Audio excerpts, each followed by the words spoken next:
بسم الله الرحمن الرحيم. اللهم صل وسلم وبارك على نبينا محمد وعلى آله وصحبه أجمعين. وحشتوني يا حبايب، أخباركم إيه؟ يا رب تكونوا في أحسن صحة وتكونوا يا رب في أحسن حال. يوم جديد ويوم جميل كده كله أمل وتفاؤل، وعاملة لكم روتين النهاردة من اللي جال عليه الكتاب. وحشتوني والله. اكتبوا لي بقى يا اخواتي في الكومنتات، يعني بصوا جملوني وقولوا لي وحشتينا يا فاطمه. مجامله، انا عادي جيبله المجامله عشان ترفع من معنوياتي.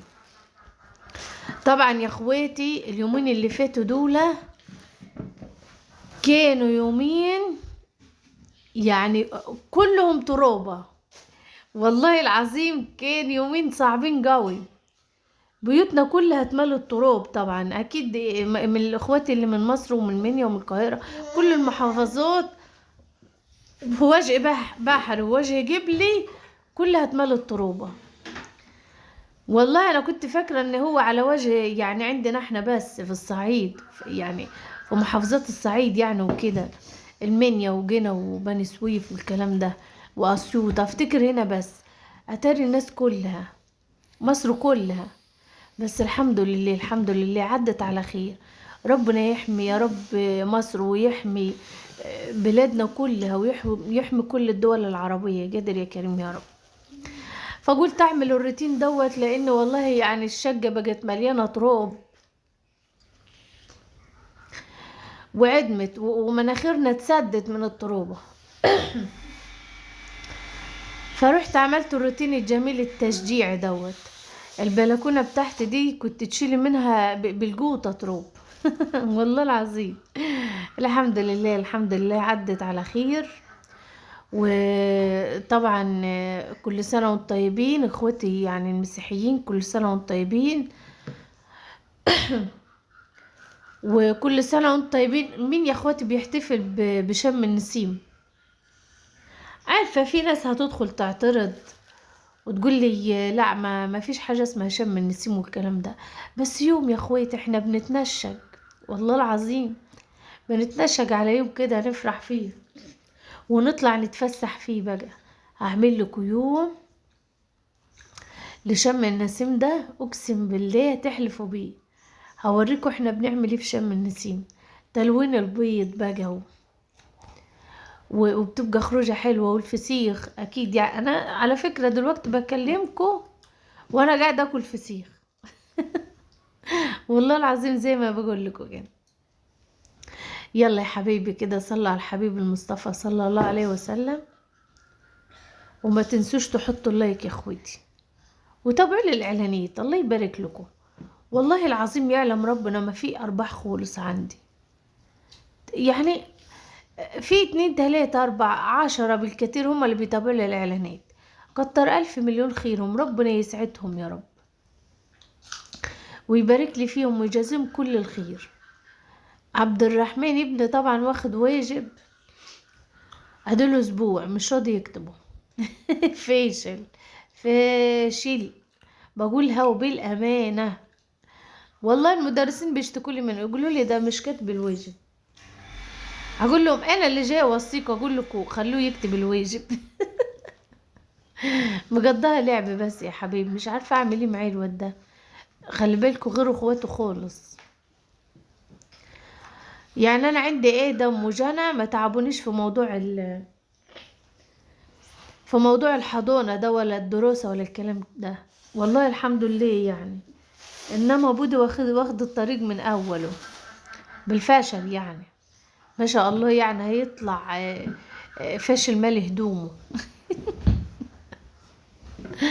حبايب بودي طبعا هيعترضوا دلوقتي ويقعدوا يتضايقوا مني ويزعلوا ويقولوا لي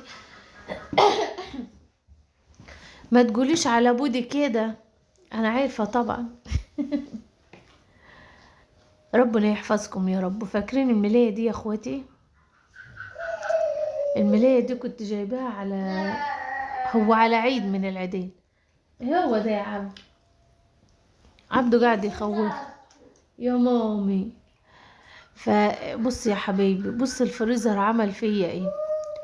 قسما بالله صدمة عمري. هو شغال وزي الفل وانا سايباه وسامعة صوت الموتور. يعني ما كنتش محتاجة حاجة ان انا اجيبها من الفريزر في الوقت ده، فسيبته من يوم العيد. خلي بالكم كان الكلام دوت بعد العيد اكتشفت يعني الكارثة دي كان بعد العيد ب3 ايام او 4. كانت الحاجة خلاص بوظت وجتلت. والله العظيم كنت مالطم، كنت زعلانة قوي. والله حاجات كتيرة قوي باظت عندي، كل الخضار والفاكهة والحاجات اللي انا كنت مخزنيها. بس الحمد لله يعني لحقت برضو حاجات كتيرة كنت حطاها في التلاجة فوق، عشان خاطر ما ننزلش كل شوية في رمضان.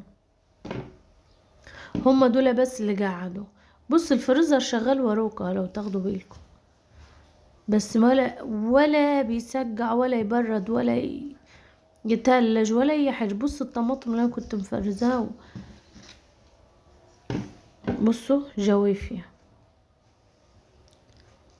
وفراولة، كمية فراولة كتيرة، مش عارفة حد بصلي فيهم دلوقتي. بص والله خدوا عين. وشطة اللي هو والعيش، كل زعل وهم على العيش. والله العظيم لان ابو ادم بيقعد يعني يوم الاجازة بروح اطلع انا عيش من الفريزر واسخنه في الفرن، بيبقى زي العسل. يلا الحمد لله، قدر الله ما شاء فعل. والله العظيم مرة واحدة كده البت جانا كانت جايبة ايس كريم، فقالت لها راح احطه في الفريزر اللي تحت، هو اللي بيتلج احسن من ده من التلاجة. فراحت تفتح التلاجة، قالت لي الحاج يا ماما الفريزر كل حاجة في الفريزر بايظة وريحتها وحشة، والفريزر شغال ومش عامل تلج. والله طلعت كل بصوا كوسة بقى واللهم صل على النبي، وبسلة وطماطم وجوافية وفراولة، حتى خد يا عبد. اللهم صل على النبي بتاع الهريسة. عارفين الهريسة دي؟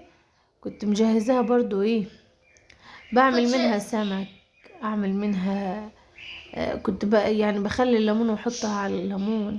يلا الحمد لله، قدر الله ما شاء فعل. جاية تبوظ وتبوظ للطماطم والطماطم غية. مش زعلانة غير على الطماطمات يا اخواتي، بس الحمد لله يعني بدأت الطماطم تنزل. انا جايباها النهاردة ب30، والله حلوة جدا، تفاحة امريكية بجد والله. صليتوا بينا على النبي يا اخوات ولا لسه؟ يلا زيدوا النبي صلاة كده وادخلوا بقلب جامد كده على الفيديو. عايزة حضوركم يعني، بصوا اثبتوا وجودكم معايا.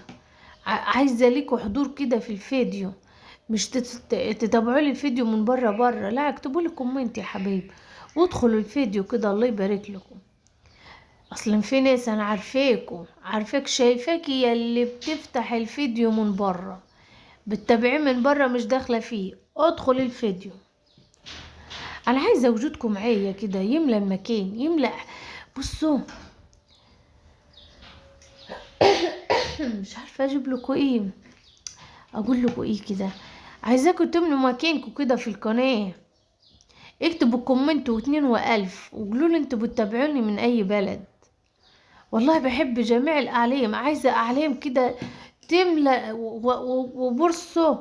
يعني كانت اكتر ناس بتتابعني وبشوف اعلامها عندي السعوديين. املوا لي القناه، انتشروا. وطبعا على راسي كل الدول بلا استثناء، كلكم على راسي. بس كانت اكتر ناس فعلا بشوف اعلامهم عندي السعوديين. ارجعوا بقى كما كنتوا، اللي عنده حساب و2 و3 تكتب لي بكومنتات يا جماعة. وعايزة أعلمكم الجزائر مصر، تونس، فلسطين، العراق، الأردن، الكويت، المغرب، كل الدول دي كلها على روسي طبعا. عايزة الأعلام بتاعتكم كده تنزل ايه، تملى القناة، تملى الفيديو، كومنتاتكم كده كلها أعلام. ربنا ما يحرمنيش منكم أبدا يا رب، ويحفظكم في حياتي كده، يحفظكم يعني، يجعلكم نعمة كده في حياتي، ويحفظها من الزوال يا قادر يا كريم يا رب. والله الدنيا مليانة تراب يا اخوتي. شفتوا الباب طلع ترابة قديه؟ انا قلت بقى اكنس بقى بعد ما الدنيا خربت كده، لميت كل ده. كانت قدام بيتنا كمية ورق وكياس تملى شوية، والله العظيم زي ما بكلمكم. بس بالنسبة لنا احنا علشان خاطر قدام بيتنا واسع، لميته كله ده ورحت ايه على جنب كده، ورحت ولحت فيه. بصوا يا اخواتي، كنت بعمل الفيديو كده وكان بالليل،